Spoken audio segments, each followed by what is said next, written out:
Donc nous sommes le 15 janvier 2020 aux archives municipales de Toulouse et en présence de Francisca Muñoz.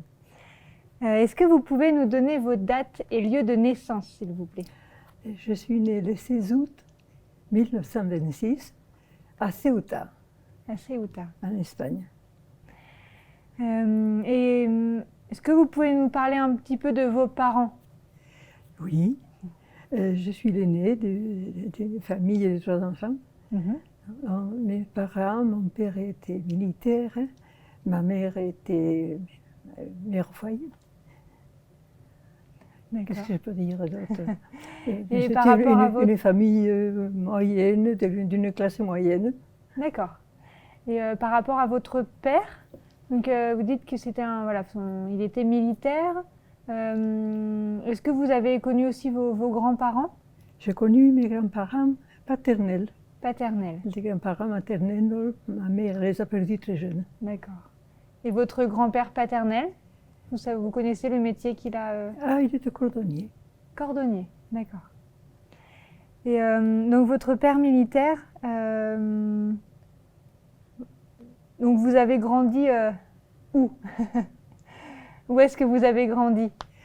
J'ai grandi les 2 premières années à Ceuta, dont je ne gardais pas un très grand souvenir, bien sûr. Et ensuite, c'est plutôt à Madrid, aux alentours de Madrid.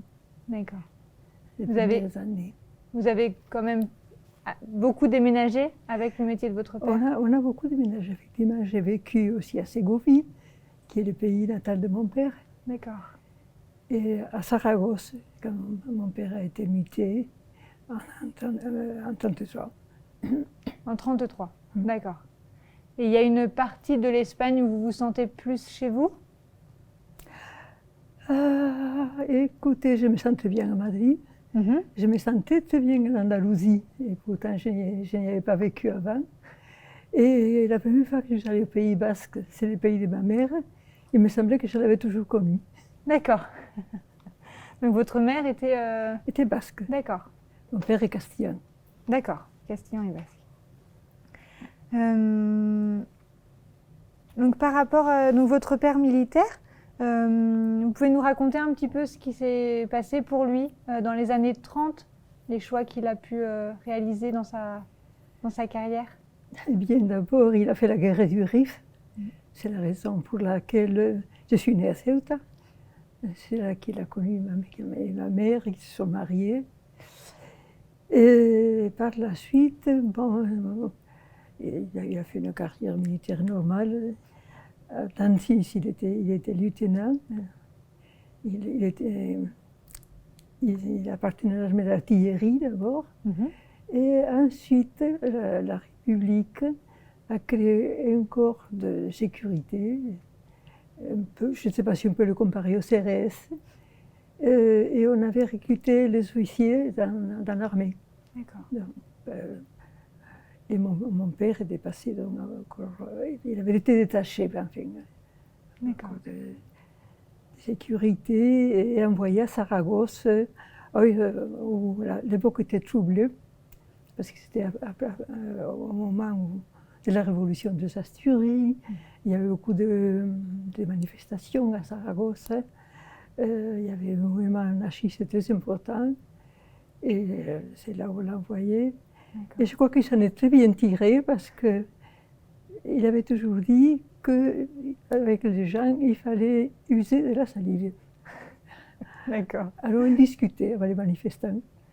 Et je crois que quand ils se rendaient compte qu'ils avaient devant eux, pas un ennemi, mais quelqu'un qui partageait leurs idées, ils comprenaient certaines choses. Il n'a jamais eu à faire usage de la violence. D'accord. Et lorsqu'il est passé dans ce corps du côté de la République, c'est lui qui l'a demandé? Pardon?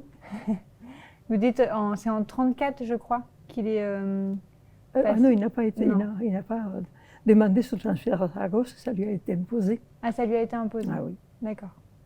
En revanche, en arrivant à Saragosse, il avait demandé sa mutation à Madrid. Et il a eu juste avant qu'éclate le soulèvement militaire.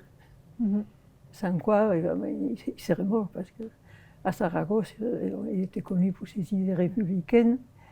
Ensuite, il y a eu un manifeste qui circulait dans les salles d'officiers en les appelant à se révolter contre la République.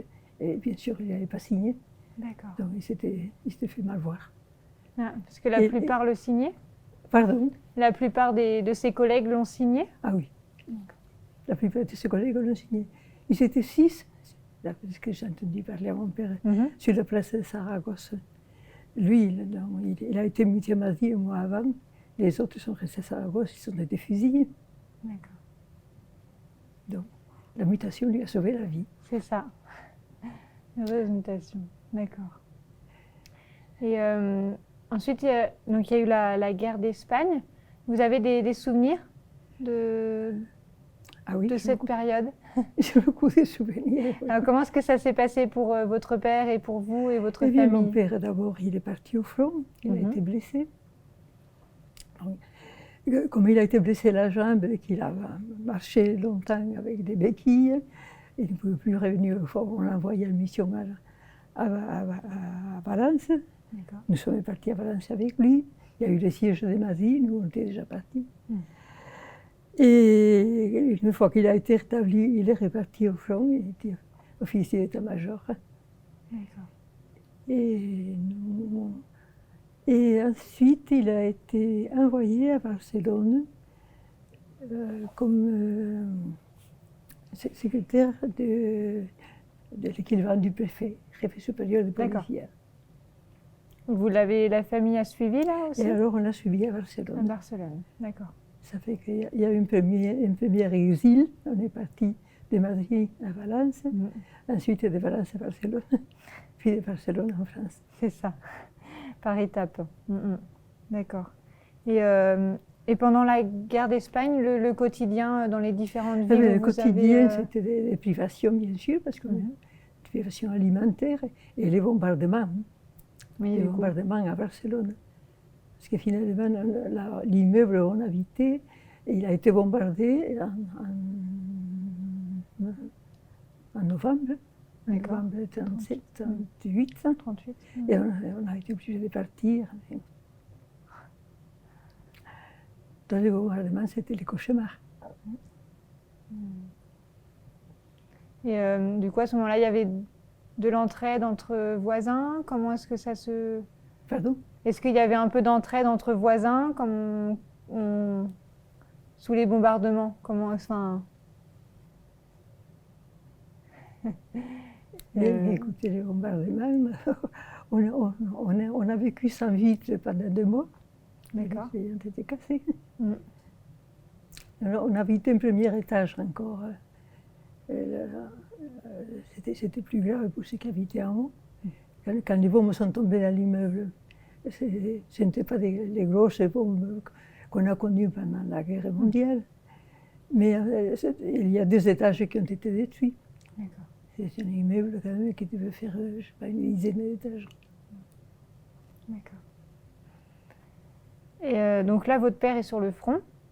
Pardon? Là, votre père est sur le front à Barcelone, où il s'occupe... Mon père était, il était employé à Barcelone. Son dernier poste, il était secrétaire général de l'inspection du corps d'assalto. D'accord. Et ensuite, comment ça se passe pour votre père et vous et votre famille? Eh bien, comment ça se passe? C'est-à-dire qu'on a été obligé de quitter Barcelone la veille. Le lendemain, les troupes des Franco rentraient à Barcelone. Et lui, il suivait mon père, évidemment, à l'administration. Donc, on a fait une première halte à Camprodon et une deuxième à Figueras. Et de Figueras, nous, ma mère, mon frère et moi, nous sommes passés en France. D'accord. Mon père resta en Espagne dans ses fonctions jusqu'au dernier moment. D'accord. Et pour les familles de ses collègues, ça a été la même chose? Je pense, vous savez... Vous ne savez pas? Oui, je pense que c'était la même chose. Chacun étant resté à son poste jusqu'au dernier moment. Je suppose, là, je ne vais pas en témoigner. Je n'y étais pas. C'est sûr. D'accord. Et du coup, vous, la traversée de la frontière, enfin, voilà, comment est-ce que ça s'est passé? Par où vous êtes passé? Par le Pertus. Par le Pertus. Oui. Nous sommes partis de Figueras pour rester bloqués à la frontière pendant quelques jours, jusqu'au moment où la France a voulu ouvrir les frontières et nous laisser passer. Donc là, vous êtes... On a été parqués au Boulou et de là, on est parti vers les Hautes-Alpes. Et du coup, au moment de la traversée de la frontière puis de l'attente, vous étiez donc avec votre mère, votre frère. Oui. Vous étiez déjà 3 enfants. Oh, pardon? Vous aviez déjà un frère et... J'avais un frère, Voilà. oui, seulement. Après, j'ai eu une sœur. Oui, À ce moment-là, elle n'était pas née. c'est ça. Et donc, voilà, vous étiez nombreux. Est-ce que vous étiez avec des amis, d'autres membres de la Non, on famille? n'était pas des amis. On était avec des gens qu'on ne connaissait pas. Ah oui, d'accord. Dans ces conditions-là, on fait connaissance quelquefois. Oui, ça aide à... D'accord. Et donc, votre arrivée en France? Oui, on est arrivé en France, donc au Boulou. Et du Boulou, on a été transféré dans les Hautes-Alpes, dans un premier temps à la Gentière et la Bessée. On est resté 2 jours, 2 ou 3 jours. Là, on a trouvé des gens adorables, des hôteliers qui nous ont logés. Et puis, on a été transféré à Briançon, dans un refuge, où on est resté quelques mois, jusqu'au mois de juin. D'accord. Alors là, on était nourris, logés, et on avait la possibilité, chauffés, ce n'est pas rien dans les Alpes, dans les Hautes-Alpes. Et on avait la possibilité de sortir en ville. On ne pouvait pas aller plus loin, mais on pouvait sortir en ville. Et puis en juillet, on nous a transférés dans un camp aussi dans les Hautes-Alpes, dans un endroit qui s'appelle, un nom très poétique, mais ça n'a rien à voir, le Pont La Dame. Et c'est près d'un village qui s'appelait Aspres-sur-Buëch. Alors là, on a été logés dans des bâtiments qui certainement avaient appartenu à une vieille usine. Ça avait été des entrepôts où il n'y avait qu'une porte, il n'y avait pas de fenêtre, rien de pas meublé, bien entendu. Parce qu'à Briançon, on n'était pas meublé non plus, mais on avait des poêles. D'accord. Tandis que là, on n'était pas chauffé, on n'avait pas d'électricité. Et on était, je dois dire, assez mal nourris. Donc on vous apportait de la nourriture? La nourriture, on vous l'apportait? La nourriture était faite sur place. Alors, je pense qu'on a apporté des provisions. Je ne sais pas si ce n'était pas des provisions des fournitures de l'armée qui servaient à nous nourrir. Alors, il y avait une cuisine rudimentaire et c'est là on cuisinait. D'accord. Notre pitance. C'est ça. Du coup, dans ce camp, donc dans cette ancienne usine, est-ce que vous rappelez dans ces grands entrepôts si vous étiez nombreux ou est-ce que vous dormiez? On était, je crois qu'on était environ 700. D'accord. Et on était logés, je crois que dans notre chambre, on a dû être jusqu'à une dizaine. D'accord. Parce qu'il y avait des petites pièces? D'abord, non. D'abord, on nous apportait de la paille. Attendu, la paille par terre, couchée là. Ensuite, on a eu des sacs en jute. D'accord. Et on nous a demandé de faire des matelas. Et enfin, on nous apportait des lits de l'armée. D'accord. Des affaires de l'armée. Et à ce moment-là, vous avez... avez... par personne. Un lit par personne. Et à ce moment-là, vous avez des nouvelles de votre père? Et on a eu des nouvelles de mon père quand on était à Briançon, parce qu'il y avait des journaux qui publiaient des listes de réfugiés espagnols qui demandaient des nouvelles de leur famille. Et on a vu, je crois que c'est le commissaire de police du coin qui a vu le nom de ma mère, et il est venu dire, vous connaissez ce monsieur-là qui demande après vous? D'accord. Voilà, c'était mon père. Alors, à partir de ce moment-là, on est resté en contact parce qu'on avait perdu le contact, on ne savait pas s'il était resté en Espagne, s'il avait pu venir en France, on ne savait pas où il était. Vous avez su après. Et c'était le cas de la plupart des femmes qui étaient avec nous. Bien sûr. Bien sûr. Et du coup, j'allais dire, dans ces camps-là, les journées se déroulaient comment? Comment voulez-vous que se déroule dans un cas où on n'a rien à faire? Vous étiez enfant? Vous aviez 12 ans? J'avais 12 ans, j'ai eu 13 ans au camp. Oui, 13 ans. On y a fêté, si on peut dire, mon 13e anniversaire. Alors qu'est-ce qu'on pouvait faire? Bon, les femmes bavardaient, elles lavaient les linges, essayaient de les faire sécher. Les enfants ont traîné. Et finalement, il y en a quand même qui ont réussi à fonder une école. D'accord. Alors, il faut dire qu'il y avait des garçons qui avaient été évacués, des garçons entre 14 et 18 ans, qui devaient être réfugiés en Espagne déjà. Certainement, on les avait évacués de quelque part, on les avait recoupés là, puis ils étaient passés en France. Et parmi eux, il y en avait qui avaient, parmi les plus âgés, il y en avait qui avaient fait des études au moins secondaires. Et on avait formé une école, effectivement. Je prenais des cours de mathématiques et c'était pas mon point fort. D'accord. Voilà. Sinon, il y avait rien à faire. Si, quand il a commencé à faire froid, on a eu la permission de sortir, parce qu'il faut dire qu'on était enfermés, il y avait des barbelés, il y avait des gendarmes qui nous gardaient, il était interdit de sortir. Il fallait demander la permission, il la justifier. Et on nous a eu permis de sortir pour aller chercher du bois à la forêt. Alors les femmes sortaient, allaient chercher des brindilles, on faisait brûler ces brindilles à l'extérieur, bien sûr, et puis on rentrait les braises dedans pour pouvoir se réchauffer. Alors ça, c'était les sorties qu'on avait. D'accord.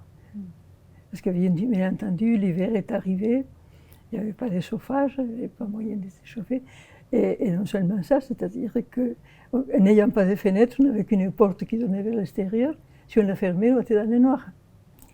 Alors on était obligé de la laisser ouverte. Alors, à partir du moment où il a commencé à faire froid, la population du camp a commencé à diminuer.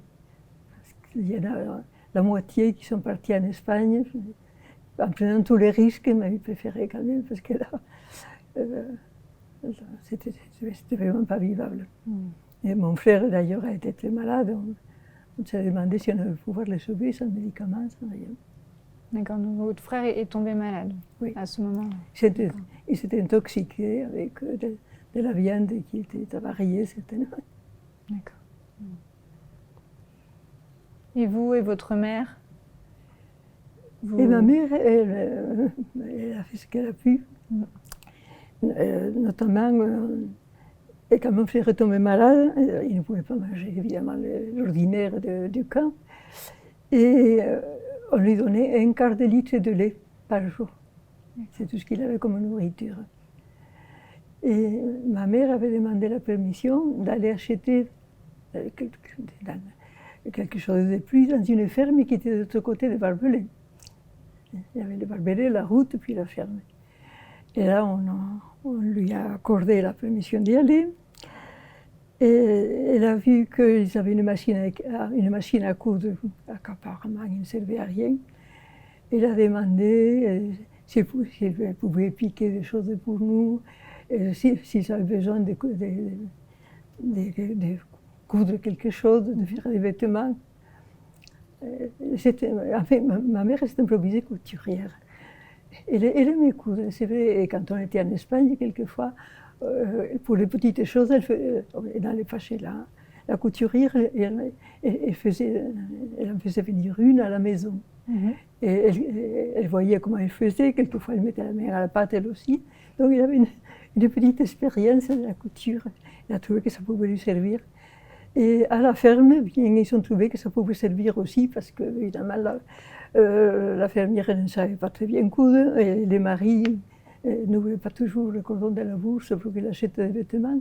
Et ça fait que ma mère a beaucoup travaillé pour ces gens-là qui payaient en nature. D'accord. Alors on avait quelquefois des fruits, on avait quelquefois des légumes, quelquefois quand elle faisait du pain, elle nous passait du pain, des braises quand elle allumait le four, c'est précieux. Et je crois que c'est ça qui a sauvé mon frère et qui nous a sauvés. D'accord. Il y a d'autres mères comme ça dans le camp qui ont réussi à trouver du travail? Ou votre mère était un petit peu... Ma mère avait déjà trouvé du travail à Briançon. D'accord. Il se trouve que l'interprète que nous avions, qui était d'origine espagnole, avait une fille qui travaillait dans un atelier de couture. Et là, quand ils avaient un coup de feu, ils avaient embauché ma mère et qui travaillait vite et qui faisait bien le boulot. D'accord. Donc elle est devenue couturière. Et donc cette fois, c'est couturière. Et par la suite, ça nous a nourris pendant des années. D'accord. Et donc pendant ce temps, votre père, enfin vous ne savez pas où il est, mais vous l'avez su ensuite, quel a été son parcours? Mon père, lui, il a pu sortir du camp avant. Il avait été interné à Saint-Cyprien, au camp de Saint-Cyprien, lui. Et il a pu sortir du camp avant nous parce qu'il y avait des refuges qui avaient été organisés dans les Pyrénées-Orientales, des hôtels qui avaient été loués par un organisme espagnol en exil et où il recevait des réfugiés. Et mon père avait eu la chance de pouvoir être transféré là. Et il a fait des démarches pour que nous, on puisse le rejoindre. Mais ça a mis quand même 6 mois, dans les 6 mois que nous avons passé au camp, l'hiver. Nous sommes sortis au mois de février. D'accord. Donc là, vous avez pu le rejoindre? Là, on a pu le rejoindre là. Et on est restés ensemble, je sais pas, 2 mois peut-être. Après, comme il avait postulé un emploi à l'usine Breguet, il a été embauché. En fait, il avait postulé dans plusieurs établissements.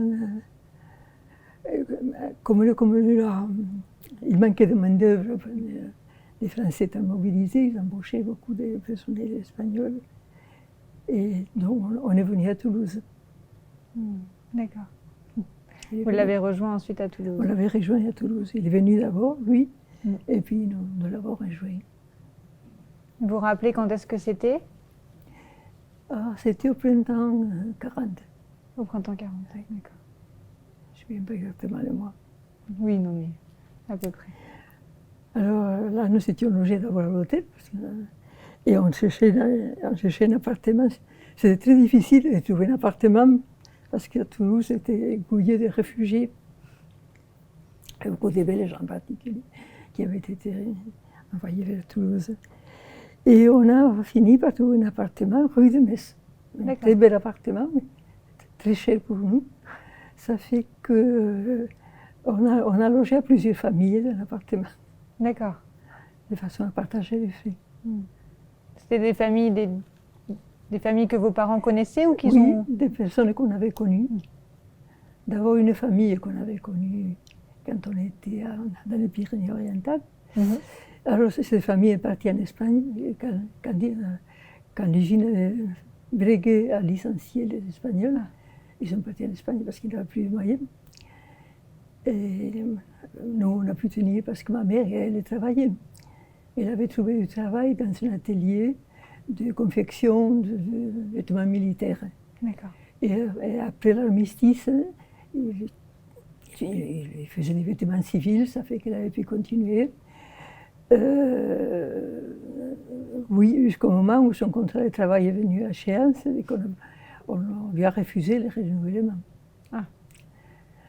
Alors là, son patron a un petit peu triché, c'est-à-dire qu'on a pu acheter une machine à coudre et lui donner du travail à domicile qui n'était pas déclaré, bien sûr. D'accord. Donc elle a pu continuer à Et c'est travailler. avec ça que nous avons vécu. D'accord. Jusqu'au moment où mon père a réussi à avoir un contrat de travail comme ouvrier agricole dans la campagne.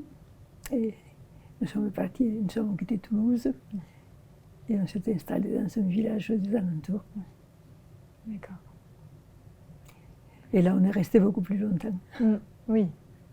Et du coup, à Toulouse, donc ça a été assez bref finalement Excusez-moi. Ça a été assez bref finalement ce temps à Toulouse, ça a duré quelques mois. À Toulouse, ça a été assez bref, oui, puisque nous sommes partis en 41.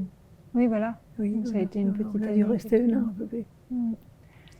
Et vous avez des souvenirs de Toulouse? Enfin, c'est vrai que c'était la Seconde Guerre mondiale à ce moment-là. Enfin, voilà, comment est-ce qu'était la vie aussi à ce moment? La vie à Toulouse n'était pas très joyeuse. Il n'y avait pas d'éclairage, bien sûr, l'éclairage urbain n'était pas allumé pendant la guerre. Il y avait des tranchées, par exemple, aux années François-Verdier, il y avait des tranchées. En cas de bombardement, les gens se planquaient là. Toulouse, bien sûr, n'avait pas les tout à l'égout à l'époque. Il a fallu attendre les années 50 pour l'avoir.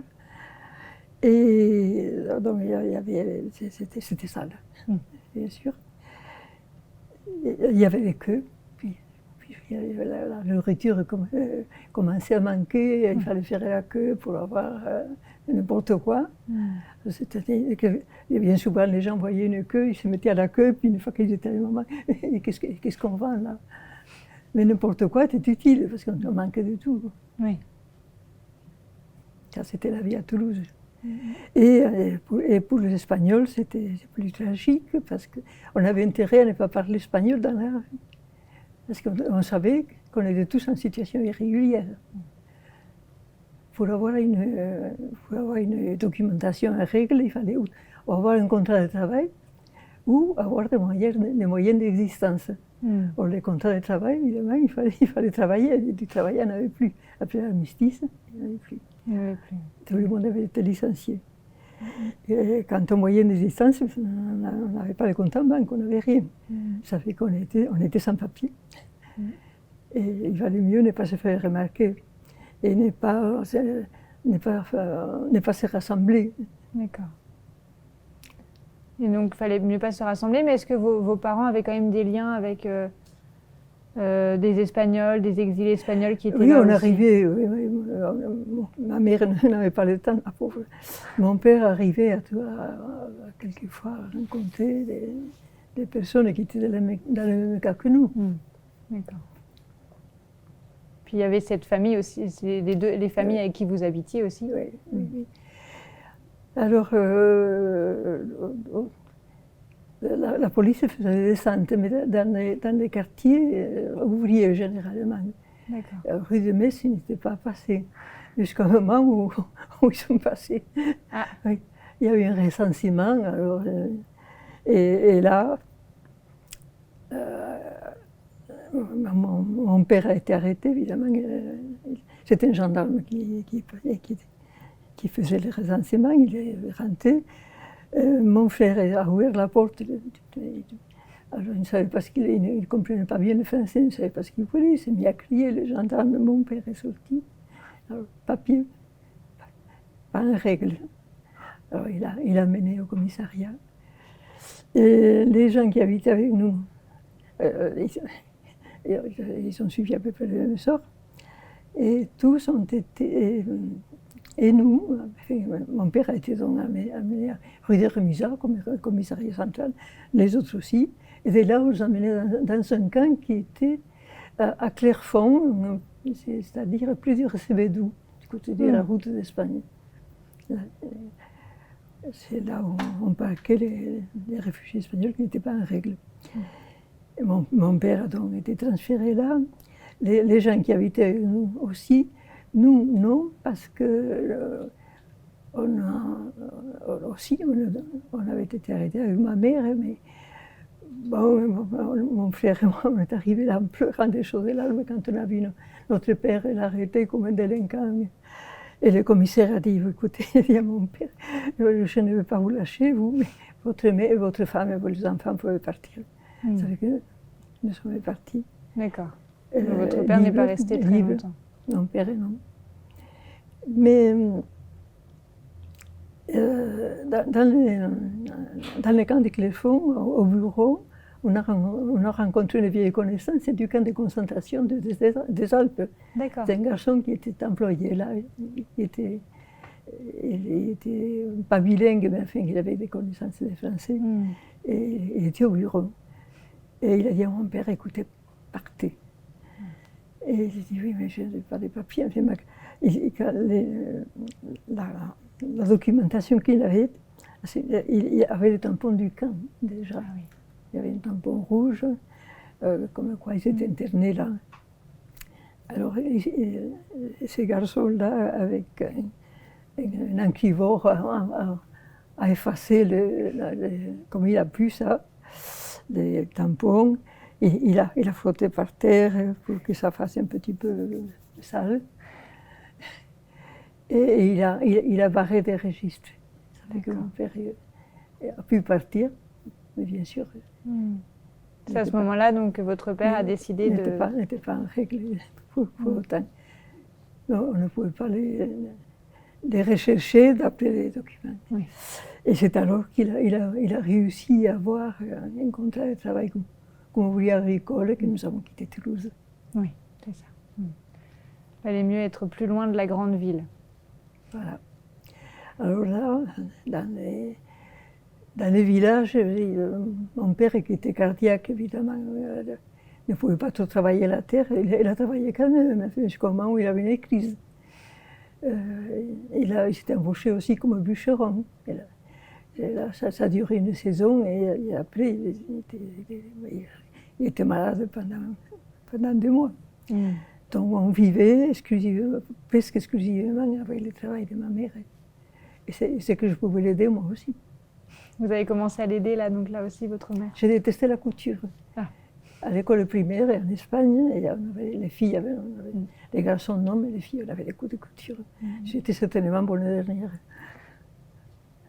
Je détestais ça. Quand on en avait besoin. On n'a pas trop le choix. J'ai quand même pratiqué la couture pendant 10 ans. Oui. Et alors, de façon intensive. Ma mère m'a passé des nuits entières à coudre quand il y avait une fête au village ou un mariage, ou enfin, des gens qui avaient besoin de vêtements à une date précise. On pouvait travailler aussi bien toute la journée que la nuit. Du coup, c'était les personnes du village qui venaient passer des commandes à votre mère? Oui. C'était ça? Et là, oui.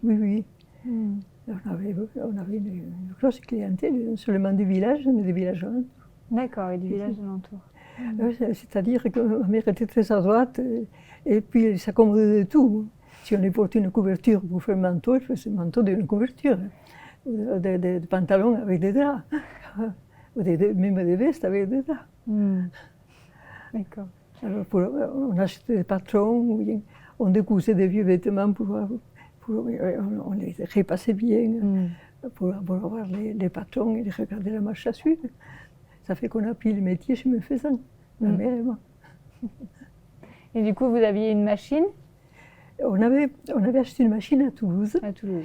Quand mon père a été licencié chez Breguet, on lui a payé d'un coup les allocations familiales de mon frère, moi qu'il n'y avait pas touché avant. D'accord. Et ça a servi pour acheter une machine à coudre d'occasion à Saint-Cernin. Ouais, donc c'est elle après qui a été votre outil de travail. Ah oui. Ça a été l'outil de travail pendant longtemps. D'accord. Après, bien longtemps, on était déjà à Toulouse, ma mère avait moins besoin de travailler. Elle a remplacé par une machine moderne pour elle, pour son plaisir. Oui, mais c'est une machine qui a bien... Et du coup, quand vous étiez dans ce village, vos parents et même vous aviez des liens avec les habitants du village, avec les enfants du village? Oui, on avait de très bonnes relations avec les habitants du village, oui. Et vous habitiez où? Dans une maison qui est chez des habitants? Dans une maison, oui. Dans une maison. une maison assez grande, c'est mal agencé, et avec très peu de meubles. Et vos parents avaient réussi à trouver une maison, donc. Oui. D'accord. Et après la libération, on aurait pu venir à Toulouse, et on avait souhaité venir à Toulouse, mais on ne trouvait plus de logement. Ah oui. C'est très difficile d'avoir un logement. Et très difficile et très cher, parce qu'il fallait payer une reprise.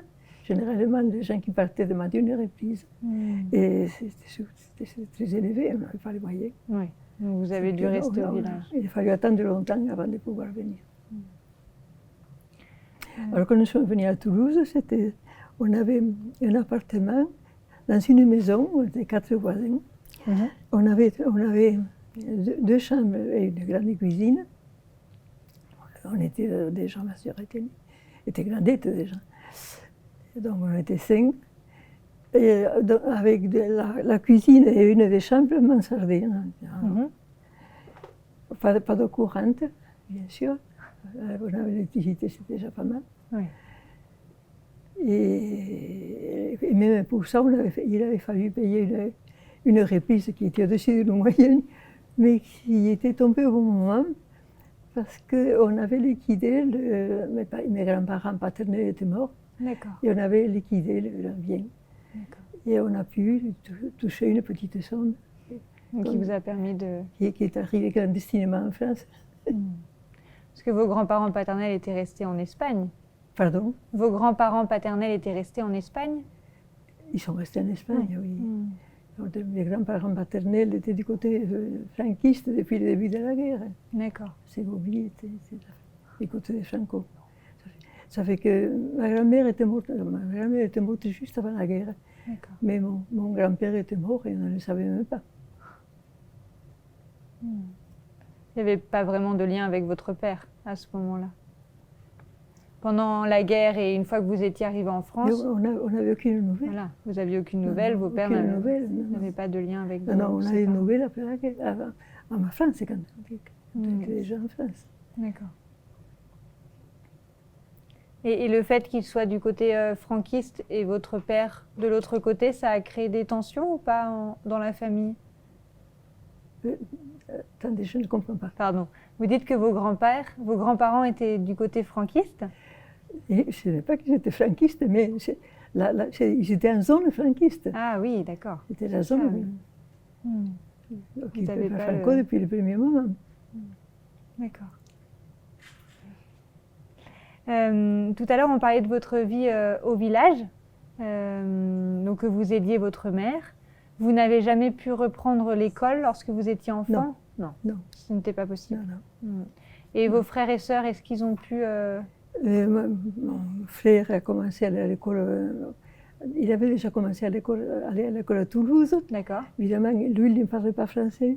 Alors, il y avait un petit espagnol qui était bilingue, qui se faisait interprète. D'accord. Puis il a continué à aller au village. Il s'est bien intégré, il a pris vite. Et ma soeur qui était née n'a pas eu de problème. Sa langue maternelle, sa première langue, ça a été l'espagnol.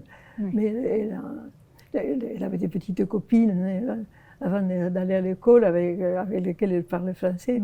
Moi, je lui parlais français. D'accord. J'étais la seule à lui parler français à la maison, je crois. Parce que je voulais qu'elle s'intègre facilement. Et vous avez appris... Moi, j'avais appris le français en Espagne. Ah, d'accord. D'abord parce que c'était une matière qui ne m'allait pas du tout. Alors, ma mère a exigé que je me fasse un particulier. Et ça fait que j'ai fait du français intensivement en Espagne. D'accord. Et quand je suis venue en France, je savais l'écrire. Je le parlais évidemment, je le prononçais mal. Mais je savais ce qu'on me disait et je pouvais m'exprimer par écrit aussi, surtout. Bien sûr. Et donc ça a été très utile, je pense, pour vous et vos parents. Ça m'a été très utile, oui. Et vos parents, ils ont appris, ils ne connaissaient pas le français avant? Mon père avait quelques connaissances de français, ma mère non. Et d'ailleurs, il n'a jamais appris vraiment le français. Elle a appris ce qu'il fallait pour comprendre ses clientes, savoir ce qu'elle voulait. Mais sinon, elle n'a jamais vraiment parlé le français. Et plus tard, quand elle a eu un AVC, elle a perdu complètement ce qu'elle savait du français. Elle a gardé que l'espagnol. De toute façon, dans votre famille, vos parents parlaient espagnol ensemble? Oui. Avec leurs enfants aussi. Ils vous parlaient espagnol à vous aussi? Entre nous, on parlait espagnol, oui.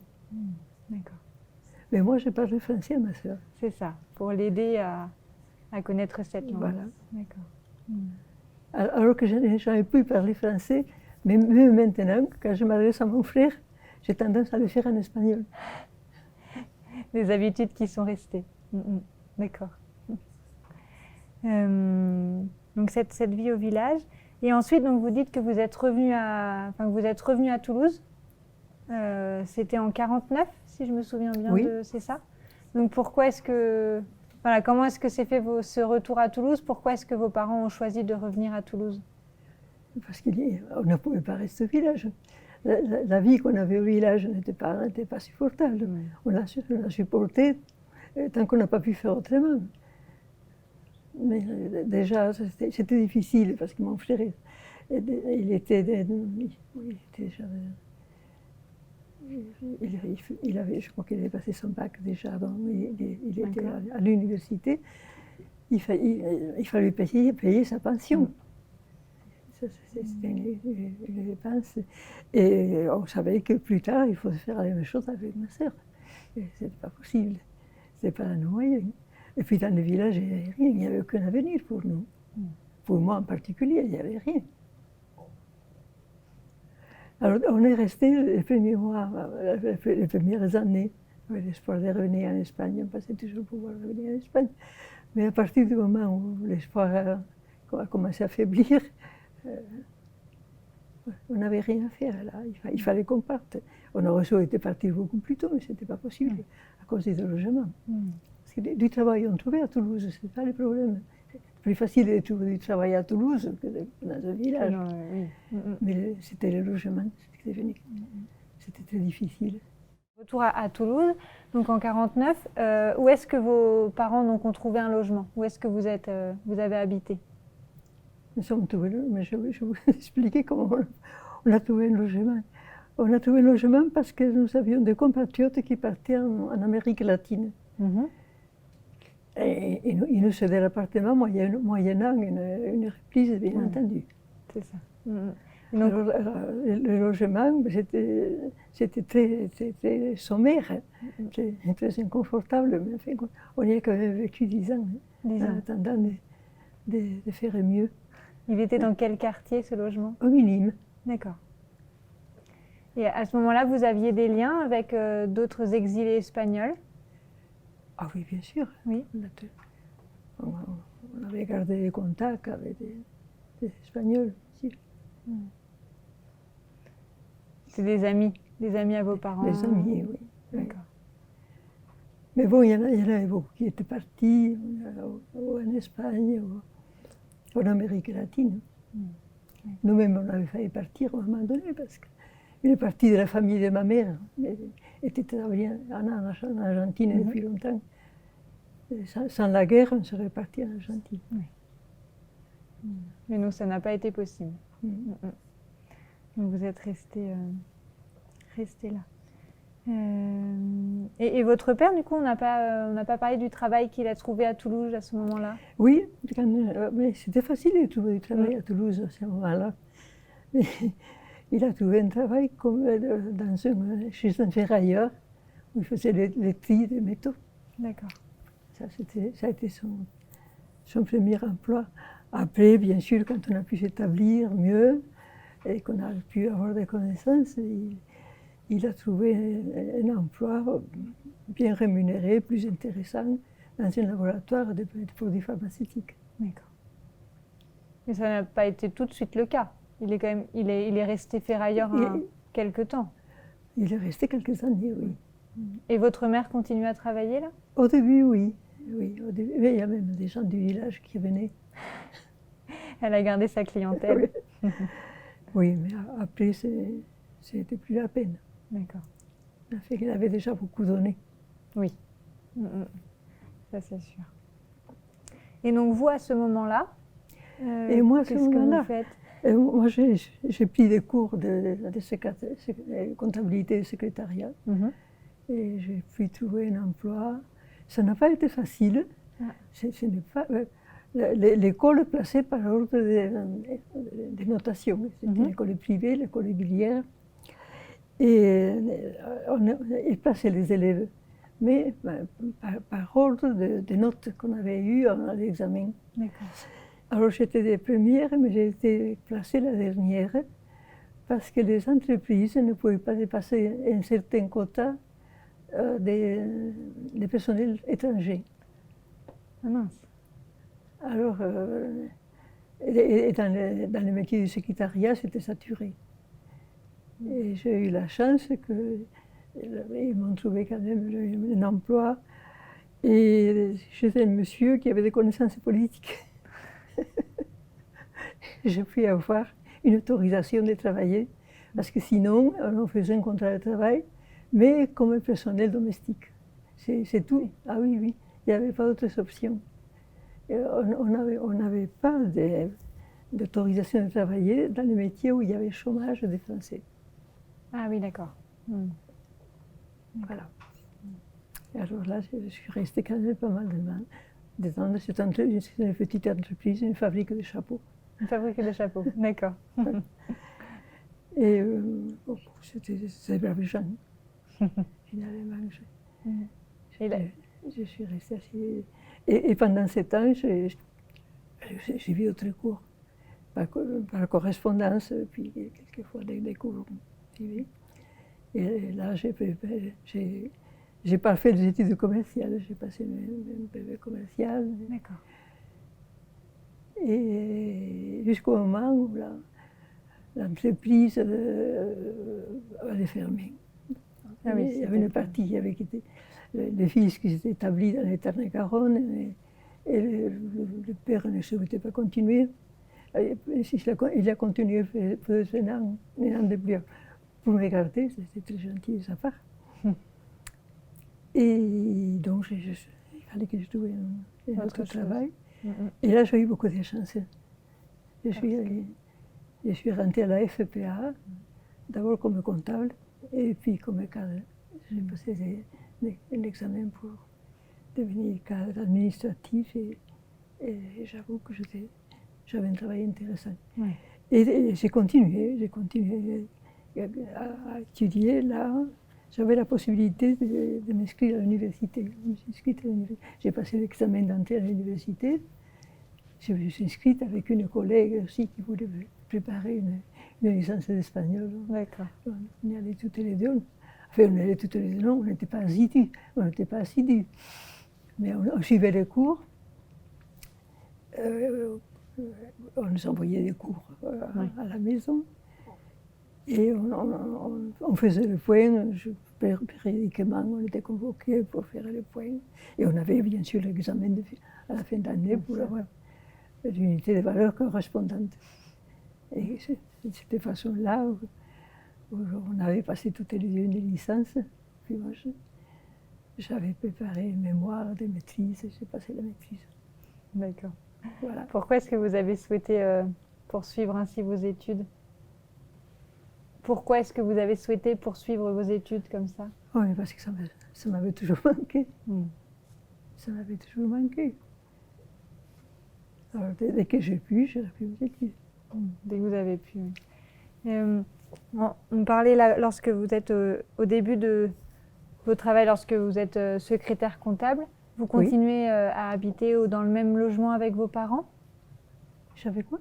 Est-ce que vous continuez à habiter le même logement qu'avec vos parents? Oui, oui. Je n'ai pas quitté le domicile paternel. D'accord. Et vos frères et sœurs? Mon frère s'était marié. D'accord. Il avait fini les études d'ingénieur et puis il est rentré au CNRS comme chercheur. Ma sœur avait préparé un doctorat à l'université et elle est rentrée aussi au CNRS comme chercheur. Ensuite, elle a passé un doctorat d'État. Et mon frère s'est marié, il a eu 3 enfants. D'accord. Ma sœur, non, et moi non plus. On est restés dans la maison. D'accord.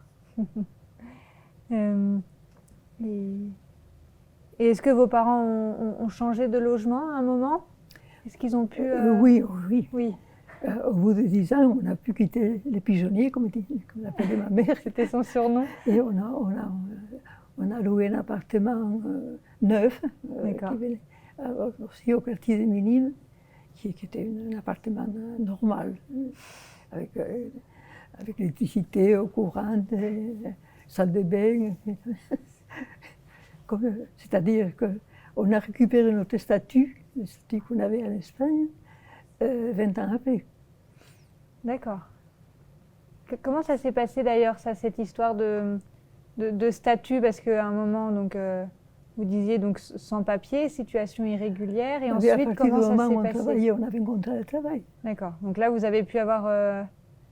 Et après, on a demandé la nationalité française, mon frère et moi. Ah oui, d'accord. Et vos parents l'ont demandé aussi? Non. Non. Non. D'accord. Ils sont toujours restés attachés à l'Espagne. Ok. Mon père, vers la fin de sa vie, a été réhabilité. D'accord. On l'a reconnu, c'est son grade de commandant, et il a touché sa pension. Et ma mère a eu sa pension de veuve après.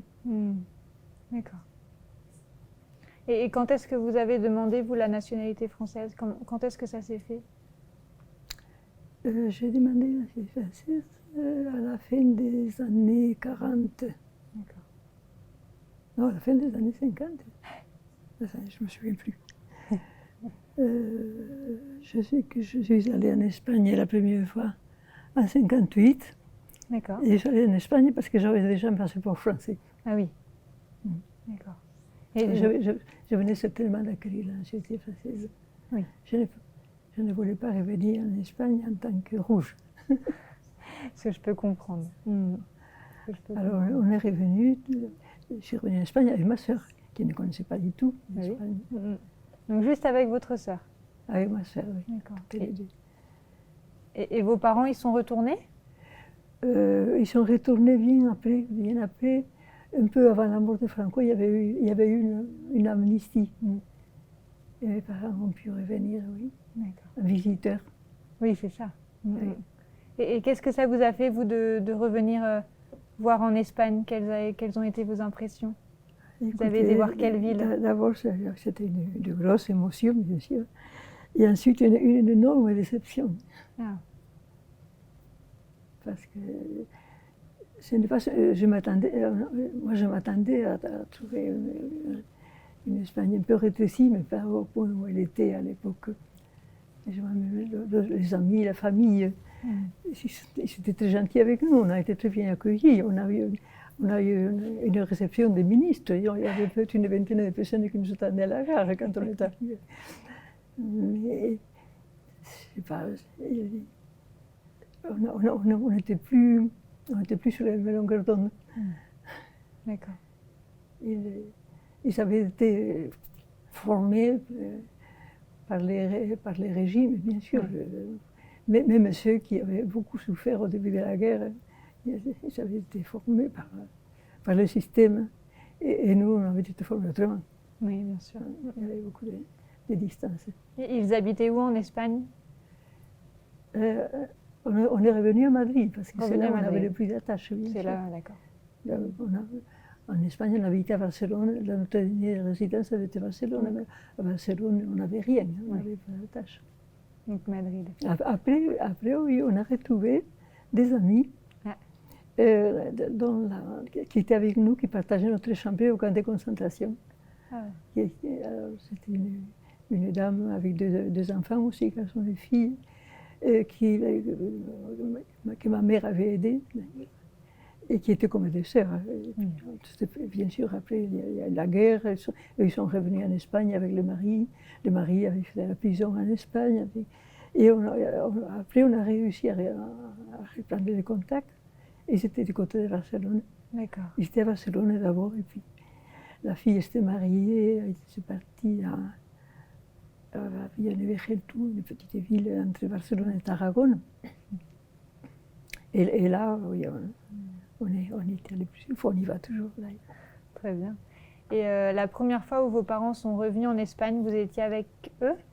La première fois que mes parents sont allés en Espagne, On les a menés, je crois qu'on est parti avec ma soeur, on est partis tous les 4 en voiture, et puis on les a laissés, nous on est rentrés parce qu'on avait d'autres, on avait le travail, et on les a laissés en Espagne. Et, ah non, la première fois qu'ils sont allés en Espagne, ils ont pris l'avion. Ah. Ils sont partis tout seuls, oui. D'accord. C'est après, oui. Oui, oui. Alors ils sont allés à Madrid, bien sûr, il y avait la famille et des amis qui étaient plus proches même que la famille. Et vous vous souvenez de leurs impressions? Comment est-ce qu'ils ont vécu ce premier voyage, ce retour en Espagne, vos parents? Est-ce que vous savez? Ce qu'ils nous ont raconté quand ils sont rentrés. Ils étaient tellement contents d'avoir retrouvé la famille et les amis. Tellement contents que même ils avaient envisagé d'acheter quelque chose en Espagne pour passer comme ça, des petites périodes. Et puis mon père est tombé gravement malade et puis il est décédé. Ma mère toute seule, ça lui disait rien, bien sûr. Oui, bien sûr. D'accord.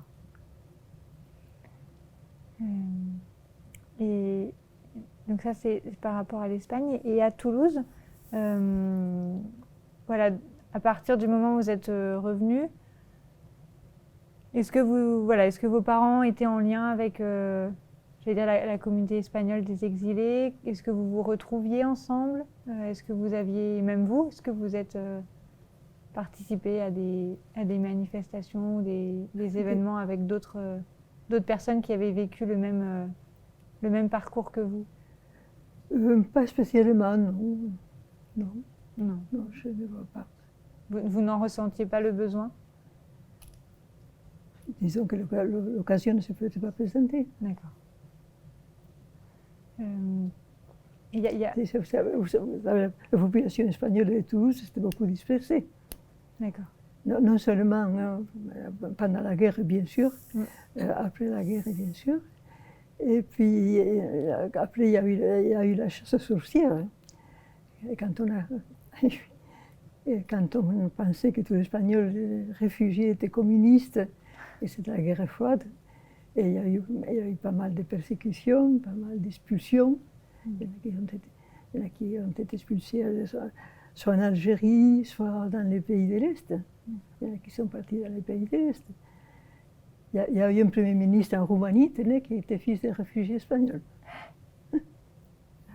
Et ça, c'était vos parents ont connu des personnes qui ont subi ce sort? On en a connu qui ont eu des problèmes. Et à Toulouse, il y a eu quelques associations, notamment culturelles, qui ont été montées par des exilés espagnols. Vous n'y avez pas pris part? Non, franchement, non. On n'avait pas beaucoup de temps, vous savez. Entre le travail et les cours? Oui. C'est sûr. C'est sûr. Tenez, à ce propos-là, l'hôpital Varsovie, l'hôpital Henri du Coin, ça avait été créé par des réfugiés espagnols, communistes. C'est vrai. Et quand il y a eu la chasse aux sorcières, ça a été repris par des communistes français. Mais parmi les personnels, il y en a qui ont été envoyés en Algérie. D'accord. D'accord.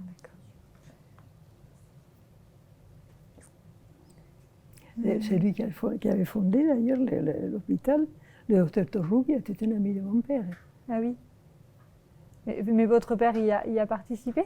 Non. Non. Mais il a participé. Il a participé à la résistance, dans le sens que quand on était au village, il y avait quand même des Espagnols dans les alentours, dans cette famille-là, le docteur Torrubia. Et ils avaient formé un petit groupe qu'ils avaient mis à disposition de la résistance française. D'accord. Donc un groupe constitué, il n'y avait que des Espagnols ou il y avait aussi des Français dans ce petit groupe? C'était un groupe seulement d'Espagnols ou il y avait aussi... C'était espagnol. Espagnol, d'accord. Espagnol. Il y avait des rassemblements quelquefois à la maison. Et donc ils sont allés trouver le chef de la résistance. On va dire que si on avait besoin d'aide, les Espagnols étaient à leur disposition. Et près de là où nous étions, d'ailleurs, il y avait un maquis espagnol. qui était inconnu même des Espagnols, nous le connaissions. Pourquoi? Parce qu'il venait se faire rafistoler les pantalons ou les vestons à la maison. D'accord. Ouais, donc il y avait des liens à ce moment-là Oui. avec la résidence. Donc Oui. votre père avec ce Ils groupe, étaient dans la forêt de Bouconne, oui. donc votre frère dans ce groupe a pu aider la résistance française. Oui. Et suite après la Deuxième Guerre mondiale, est-ce que votre père a eu à nouveau des engagements? Non, après la libération, il venait à Toulouse à des réunions. Et puis, il faut dire qu'il y avait aussi des dissensions entre les Espagnols eux-mêmes. Et là, ça l'avait complètement découragé. Ah oui, d'accord. Parce que pour lui, il y avait, les Espagnols, c'était des républicains, point c'est tout. Ni anarchistes, ni communistes, ni socialistes. Les républicains antifranquistes. Et tous ne l'avaient pas compris de la même façon. Oui, il ne s'est pas retrouvé dans ces conflits-là. Surtout, il avait trouvé que c'était inutile. Ouais. Il avait. D'un côté, il fallait payer le voyage à Toulouse et non, on n'avait pas l'argent. Et je voyais que ça ne servait à rien. Il ne pouvait rien. Alors, à partir de là, il s'est retiré. Oui, d'accord. Et vous-même, est-ce que vous avez eu des engagements après ou... Non, franchement, non. C'était pas... Non. D'accord. Et vous dites que vous êtes retourné en Espagne assez souvent et que vous y retournez encore? Oui, on y retourne encore. On y était encore au mois d'août. On est allé faire une petite tour. Donc c'est pour voir des amis, pour voir de la famille? Pour faire du tourisme. Ah, voilà. Pour profiter du pays. Très bien. Très, très bien. Au printemps, on est allé servir de guide à une nièce, à son mari et à sa fille. D'accord. On est allé à Grenade en tant que guide, toutes les deux. Très bien. Très bien. Du coup, vous dites que votre frère a eu des enfants, donc vous avez des neveux et nièces. Est-ce que vous, avec votre sœur, votre frère et avec vos neveux et nièces, est-ce que vous parlez de ce que vous avez vécu et de l'exil? Oui, à l'occasion, mais je ne sais pas si ça l'intéresse beaucoup. Ah oui, d'accord. Il n'y a aucun qui parle espagnol, déjà pour commencer. D'accord. Et non, je ne crois pas que ça les intéresse énormément. Bon. Ils ne connaissent pas trop donc l'histoire même de leur père? Si, normalement, ils doivent connaître l'histoire de la famille, mais disons que ce ne peut être pas leur souci principal. D'accord. Et vous, par rapport à la transmission, je sais que vous avez écrit vos mémoires. J'écris une mémoire pour la maîtrise d'espagnol. Dans ce mémoire, je raconte, c'était pour illustrer la vie des réfugiés espagnols quand on a passé la frontière. Parce qu'il faut dire que les temps passant, en France, on avait ignoré complètement l'existence des camps de concentration. On a mis les Espagnols. Et même, je me rappelle que dans mon travail, j'ai parlé une fois avec un collègue et je lui parlais des camps de concentration en français. Ah, je ne sais pas en France, non, vous allez être en Allemagne, vous parlez en Allemagne. Non, c'est en France. Et alors, il me dit, je vous interdis de dire une chose pareille. Et vous avez quand même pu en parler dans le mémoire. Je l'ai quand même dit. Je lui ai dit que non seulement je l'avais dit, mais je l'avais écrit. Oui, non, mais en France, on ignorait tout. Mais écoutez, un professeur d'université, j'ai entendu dire, en parlant, professeur d'histoire, je l'ai entendu dire, la France aurait dû aider l'Espagne républicaine pendant la guerre. Bon, finalement, il s'est racheté en accueillant les réfugiés espagnols et en leur accordant les mêmes droits que les Français. Alors, j'ai fait un grand bond sur mon siège et je lui ai dit que je n'étais pas d'accord. Bien sûr. Bien sûr. Alors, vous voyez à quel point l'ignorance était grande, à quel point j'éprouvais le besoin de raconter ça. Est-ce que c'est un sujet aussi Là, vous parlez de certains professeurs. Même pendant votre travail, est-ce que vous en parliez de cette histoire avec des collègues qui pouvaient être proches de vous? Ah, oui, je peux en parler très librement avec mes collègues, oui. Mais de cette histoire de l'exil, est-ce que vous en parliez de l'exil que vous aviez vécu? Mais oui, Oui. Si l'occasion se présentait. Oui, bien sûr. D'accord. Bien sûr. On va reprendre et on aimerait avoir voilà, plus de détails, enfin, voilà, qu'on reprenne un peu à partir de Barcelone. Oui. Voilà, ce qui était prévu, le passage de la frontière. Voilà, on va reprendre petit à petit. Donc, vous êtes à Barcelone avec votre famille. Oui. Alors, ça y est? Oui, oui, vous pouvez y aller. Eh bien, je crois que c'était le 25 janvier. La nouvelle qu'on recevait n'était pas bonne, bien sûr. Moi, je m'en rendais compte en regardant le visage de mes parents. Et une nuit, mon père est arrivé, il était service, il est arrivé en voiture pour nous dire qu'il fallait partir immédiatement, il fallait quitter Barcelone. Pourquoi? Mais parce que les franquistes étaient à 2 pas. Et on n'entendait pas un coup de fusil, il n'y avait pas un coup de canon, bien sûr, il n'y avait aucun bruit suspect. Et c'était tellement près que le lendemain, le matin, les troupes franquistes étaient rentrées à Barcelone. Donc nous sommes partis, mon père nous a emmenés dans la voiture de service. Dans un premier temps à Camprodon, parce que le service où il travaillait était transféré provisoirement à Camprodon. On est resté peut-être 2-3 jours, pas davantage. Ensuite, ils ont été transférés à Figueras, et nous avec, on est partis. Et là, il était clair qu'il fallait évacuer les populations civiles.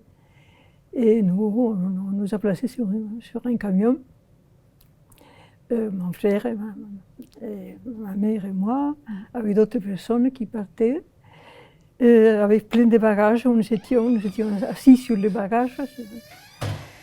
Et sans les nôtres, malheureusement, les nôtres, paraît-il qu'ils étaient partis avant sur un autre camion et qu'on devait les retrouver à Perpignan parce que notre destination finale était censée être Perpignan. Alors nous sommes partis, nous sommes arrivés à la Junquera, c'est-à-dire à la frontière, et là, la frontière était fermée, on ne pouvait pas passer.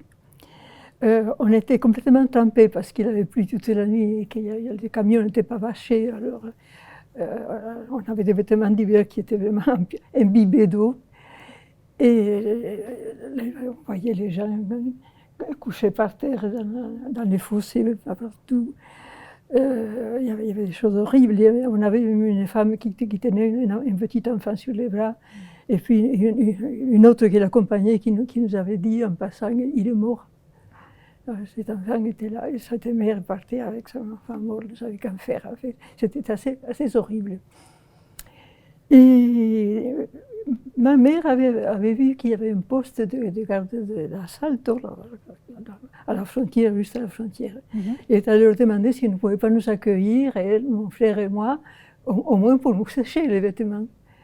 Et effectivement, ils nous ont donné à manger chaud, on dit, c'était divin. On s'est séché, il y avait un feu de cheminée, on a pu sécher nos vêtements. On a même été autorisé à dormir accoudés sur la table jusqu'au lendemain. Le lendemain, la frontière était toujours fermée, on est toujours resté là. On nous a nourris encore. Et je crois qu'on a dormi pendant 2 ou 3 nuits accoudés sur la table. Et enfin, on a ouvert la frontière. Et on est venu nous chercher pour nous ramener dans le camion. Et on a passé la frontière, on s'est retrouvé au Pertus. Là, au Pertus, on a déchargé et les personnes et les bagages, pas les nôtres, bien sûr. On n'avait rien, on n'avait que un sac de voyage que ma mère portait comme sac à main. On n'avait même pas de quoi s'échanger. Et là, eh bien, on nous a donné à manger quelque chose qui n'était pas tellement mangeable, et on ne savait pas ce qu'on allait devenir là. Et mon frère, il a commencé à ne pas se très bien. Et puis tout d'un coup, je me suis rendu compte qu'il avait une grosse fièvre. Et ma mère le portait dans les bras, pourtant il était costaud, il était un garçon qui avait déjà 7 ans, qui se portait bien. Et il était fiévreux, il délirait. Et ma mère était là. Elle ne voulait pas demander du secours parce qu'on lui avait dit si vous demandez du secours, on va le mettre dans un hôpital, mais vous ne serez pas avec lui. Alors, mais là, il y a un gendarme qui s'en est aperçu. Il dit qu'est-ce qu'il a? Il voyait tout rouge, il voyait qu'il délirait, qu'il avait de la fièvre.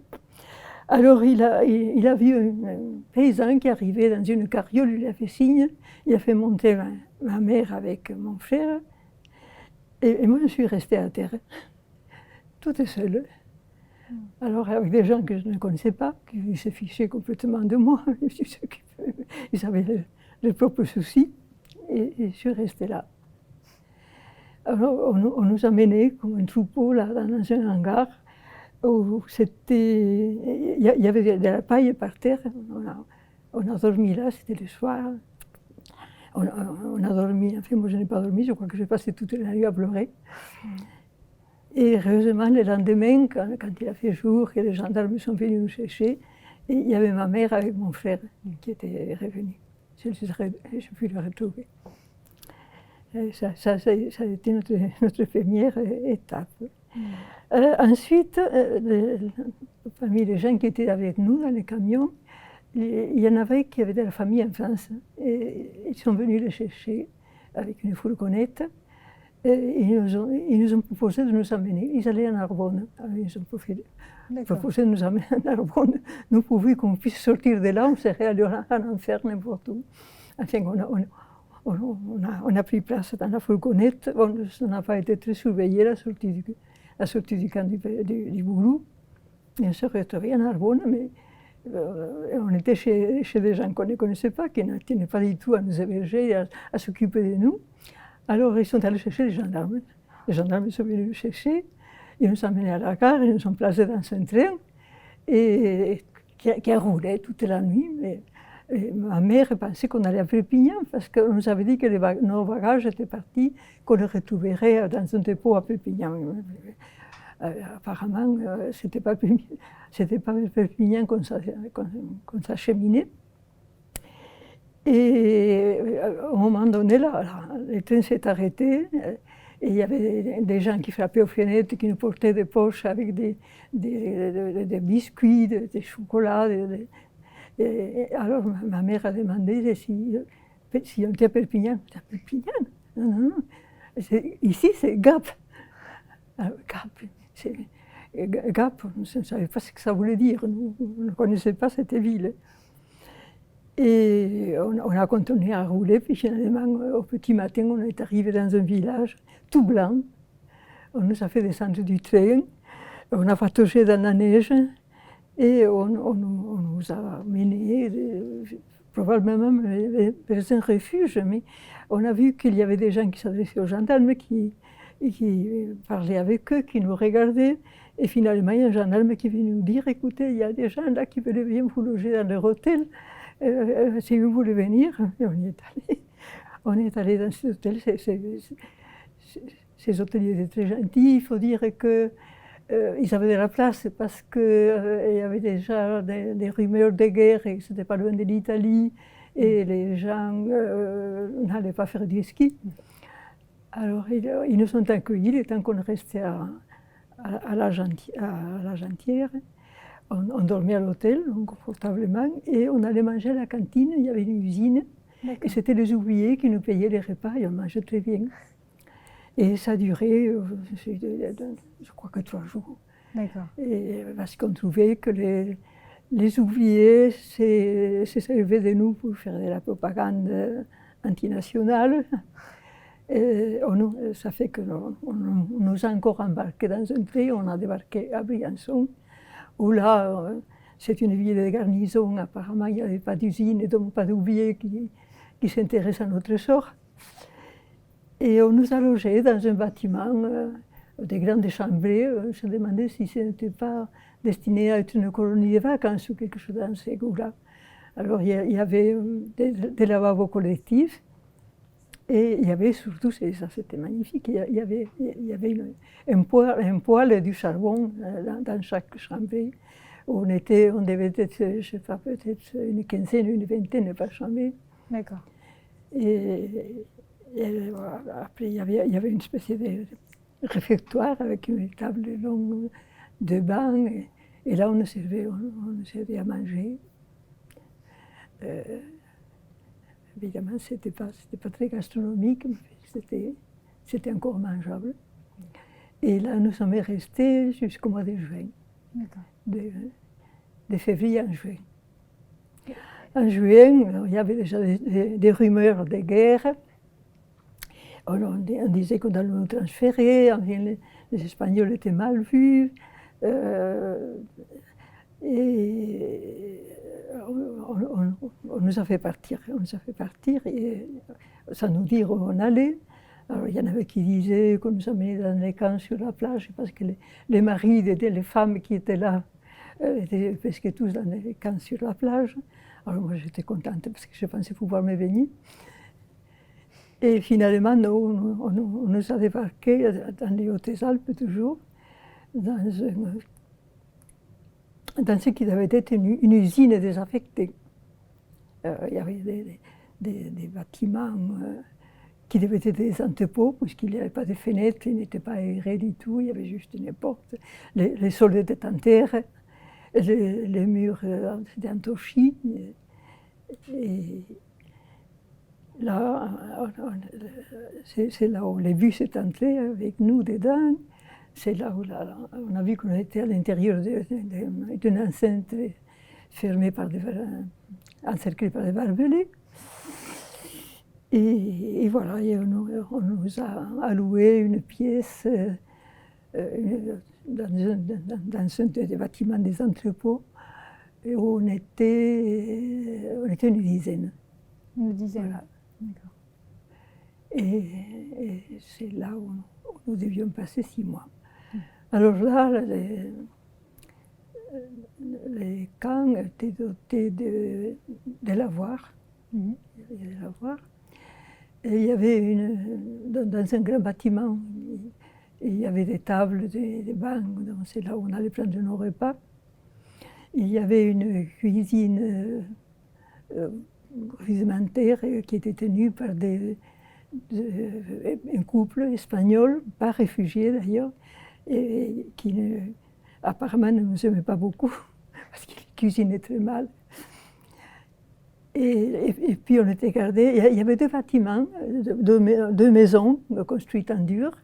L'une avait été affectée comme infirmerie, pour les malades s'il y en avait, et l'autre qui servait de logement aux gendarmes. Alors, le rez-de-chaussée était occupé par les gendarmes, mais je crois que les premiers par les bureaux. Et le premier étage, je crois que c'était le logement des gendarmes. Et après, il y avait la mansarde, et là, on avait déjà logé des réfugiés. Donc il y en a qui étaient arrivés avant nous. Et là, il y avait, sur les frontons, il y avait écrit « Centre départemental de vacances ». Le pont La Dame, c'est un nom très poétique. Et voilà, et on a commencé la vie concentrationnaire. C'est-à-dire que le matin, on allait faire des petits déjeuners, c'était du café au lait, oui, on pouvait l'appeler comme ça, avec du pain, des pains à volonté. À midi, on avait un plat de légumes, souvent des légumes secs, plus ou moins bien cuits, un plat de viande, plus ou moins fraîche, et un petit quart de vin pour les adultes.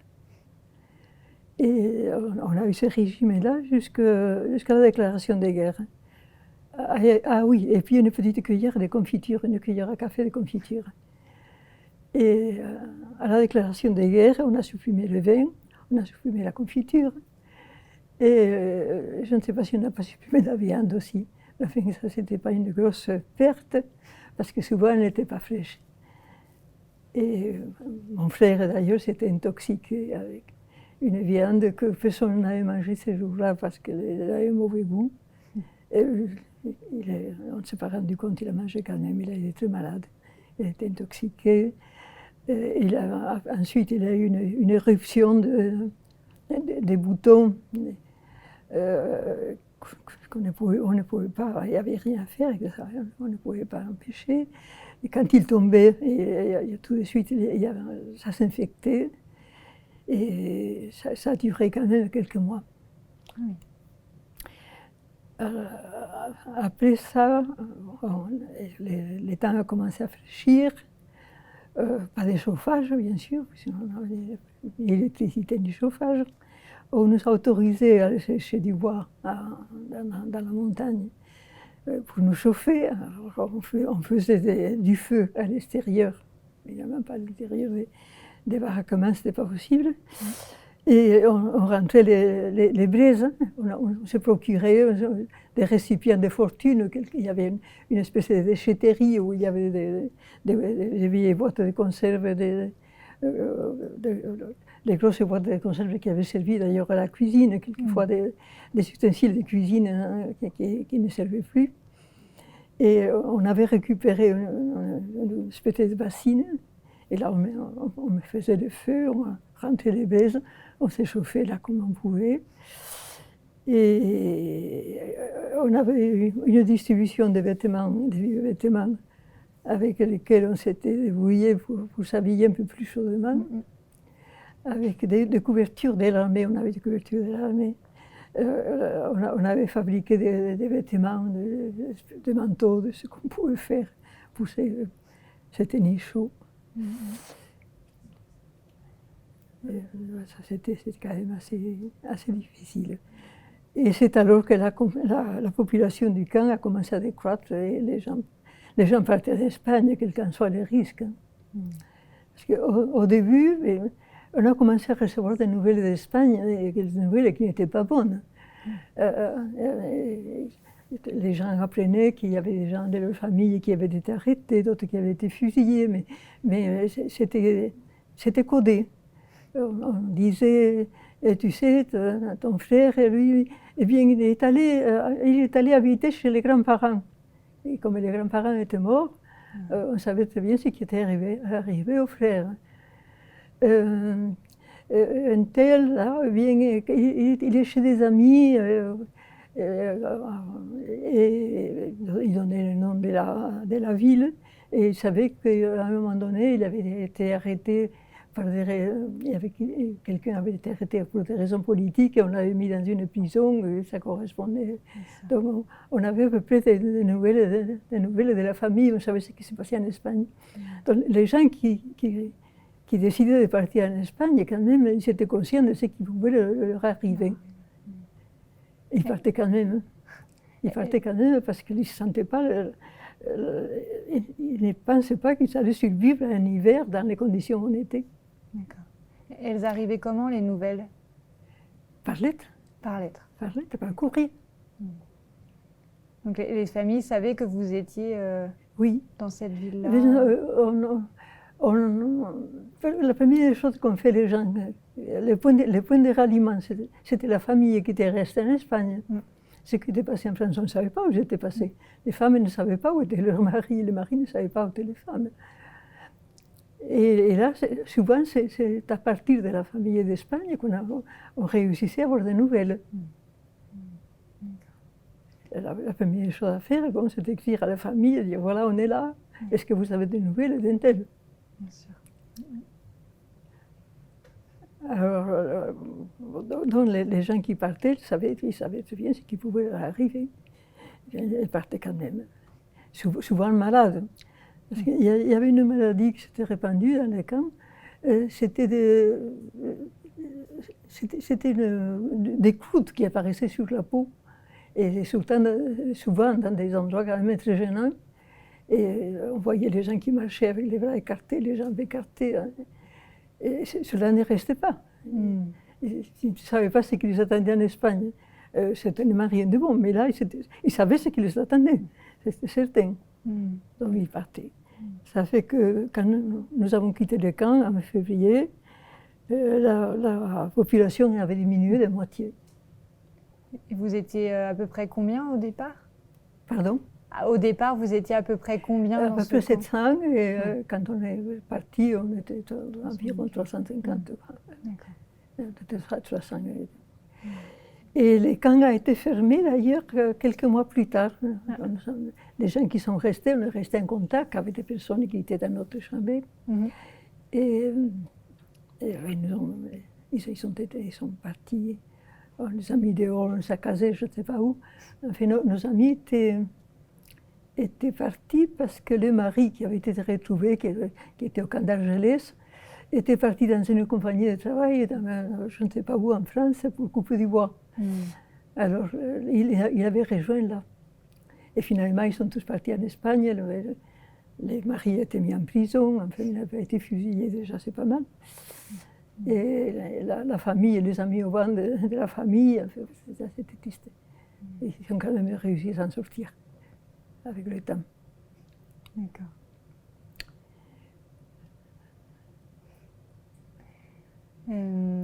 Tout à l'heure, vous parliez, je reviens en arrière, au moment du passage à la frontière, où vous avez réussi, où votre mère a réussi à être, enfin, vous avez réussi à être dans un petit hôtel ou une petite maison où vous dormiez sur les tables la nuit. Vous étiez les seuls à être ici ou d'autres réfugiés se mettaient là? Pardon? Pardon. Lorsque vous passez la frontière, tout à l'heure, vous avez raconté que votre mère a réussi à vous faire manger dans un petit hôtel. Oui, dans la caserne. Dans la caserne, voilà. Oui. Et vous étiez les seuls exilés à Oui, être nous là? étions les seuls, oui. Et d'ailleurs, je crois qu'on n'aurait pas pu être plus nombreux parce que c'était petit. Oui, d'accord. C'était un poste frontière, c'était pas une caserne d'ailleurs. Oui, c'était vraiment une... Oui. D'accord. Donc ceux avec qui vous étiez étaient restés dehors ou D'ailleurs, sur le camion, nous étions les seuls enfants. Ah oui. C'était des adultes. D'accord. C'était... Mais bon, écoutez, encore on était chanceux parce que nous, on était passé à la frontière sur un camion. Il y en a beaucoup qui venaient à pied. Et on voyait de tout sur cette route. Hein.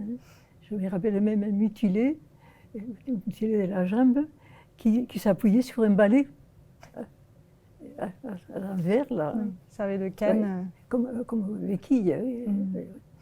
C'était assez pitoyable. Oui. C'était vraiment triste. Et puis, pour corser le tout, quelquefois, on était bombardés. Oui.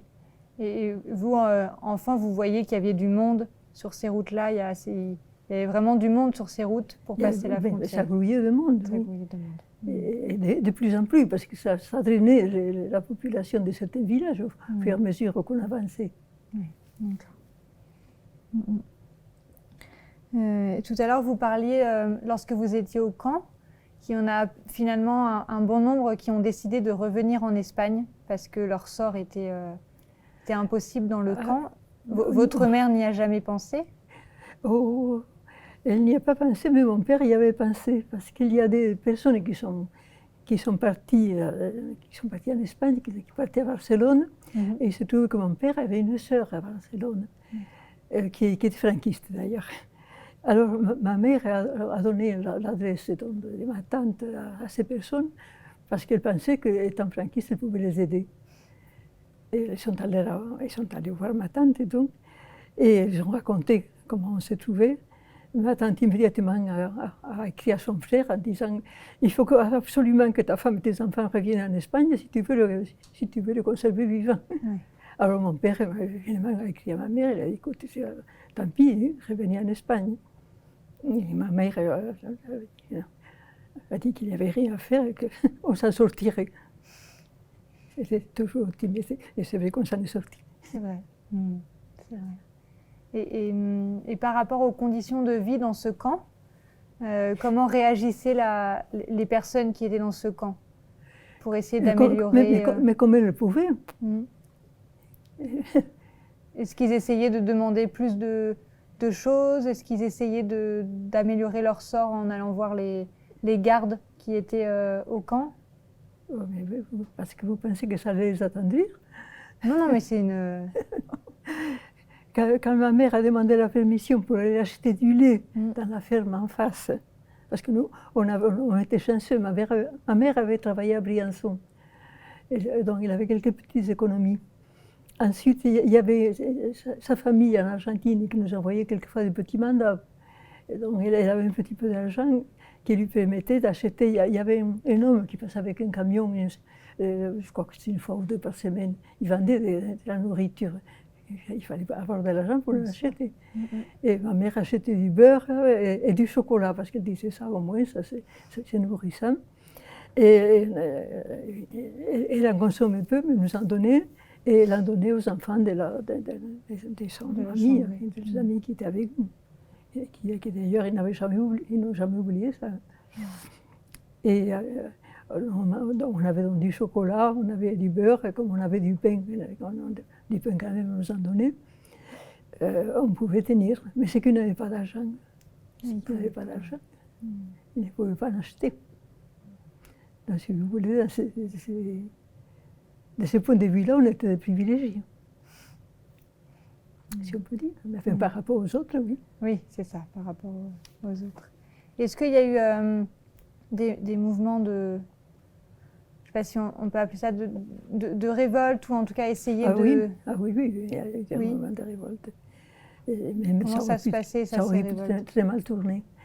Une fois, il y avait une distribution de savonnettes de la part d'un organisme de bienfaisance, je ne me souviens pas lequel, et quoi qu'elles sont faites en série. Donc il y avait une distribution. Et il y avait des garçons qui étaient là, je crois que j'en ai parlé, des garçons qui étaient sans leur famille, ils avaient été évacués. Bon, il y en a un certainement qui était un peu tricheur, qui s'est mis 2 fois à la queue pour avoir de savonnettes.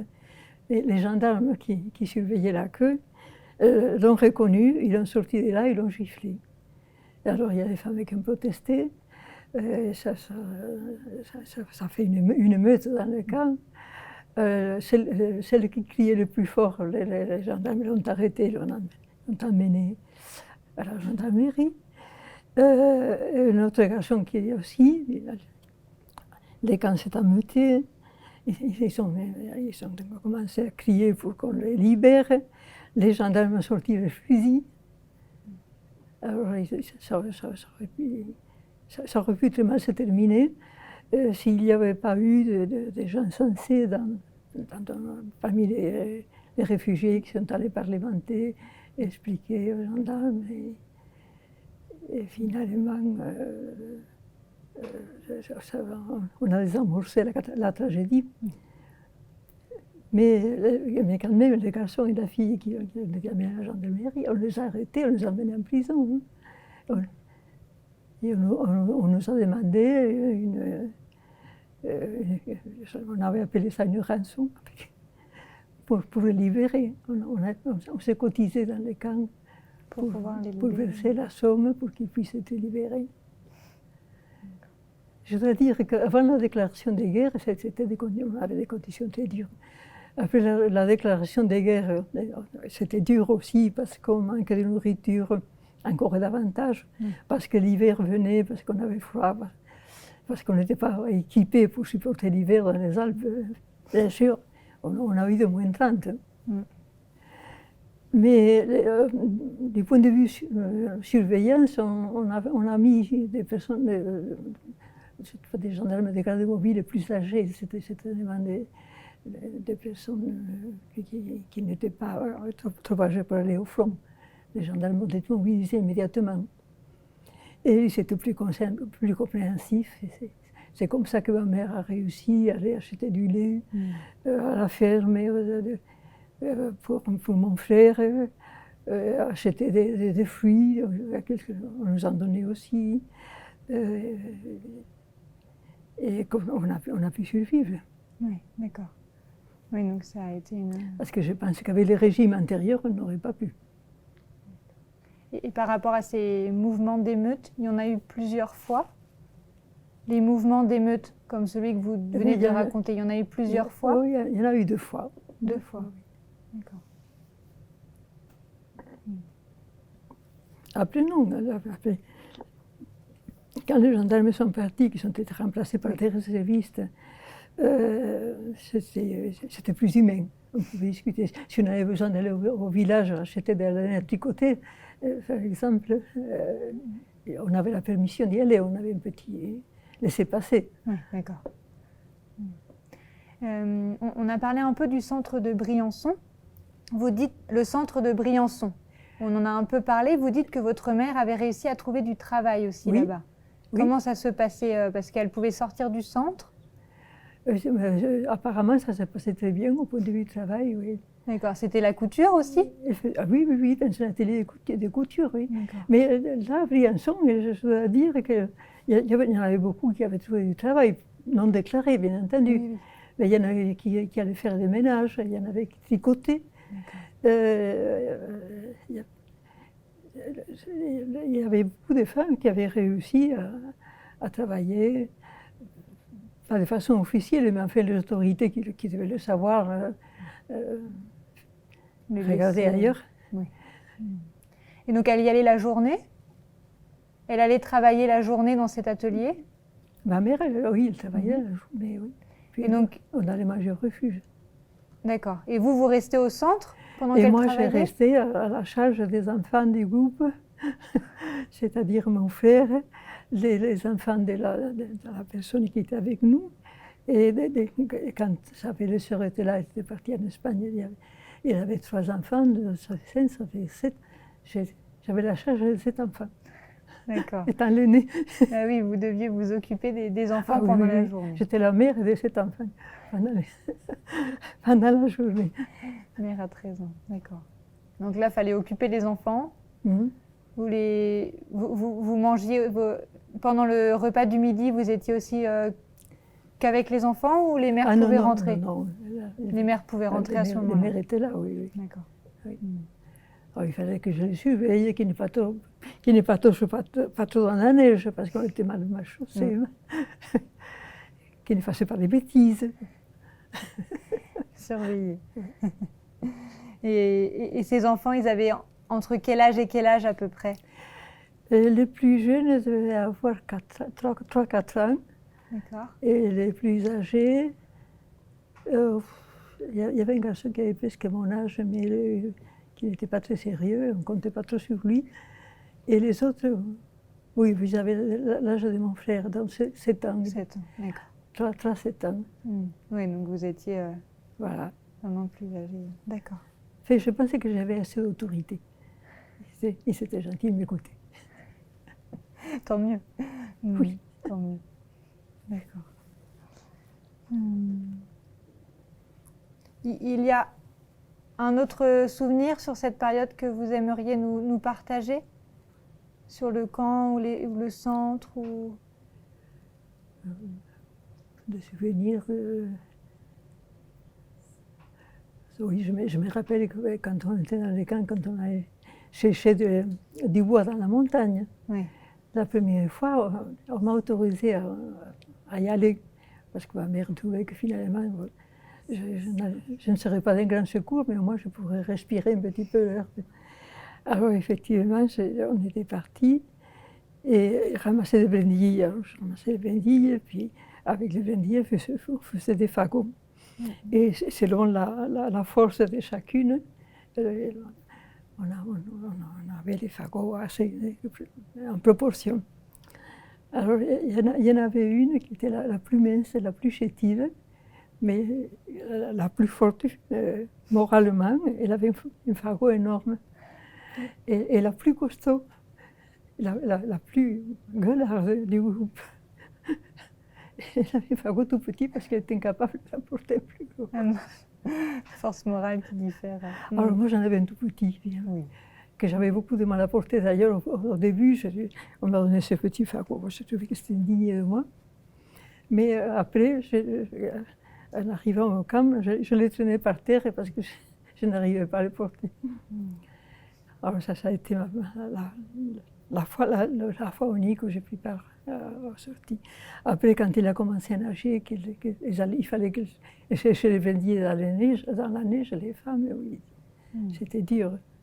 Mais là, vous accompagnez plus votre mère à ce moment-là. Il me l'aurait interdit. Oui. Il y a une jeune qui était dans notre, qui devait avoir une vingtaine d'années, qui était dans notre chambre, qui avait perdu ses chaussures, elle était mal chaussée, elle avait perdu une chaussure de la neige.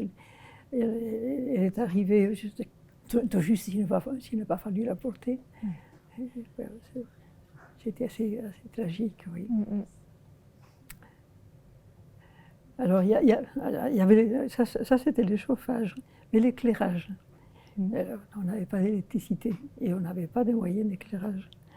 Alors, on nous avait donné des tasses, on n'avait pas des verres, mais on avait des tasses pour l'eau, pour le vin, pour le lait, pour le petit déjeuner, ça servait.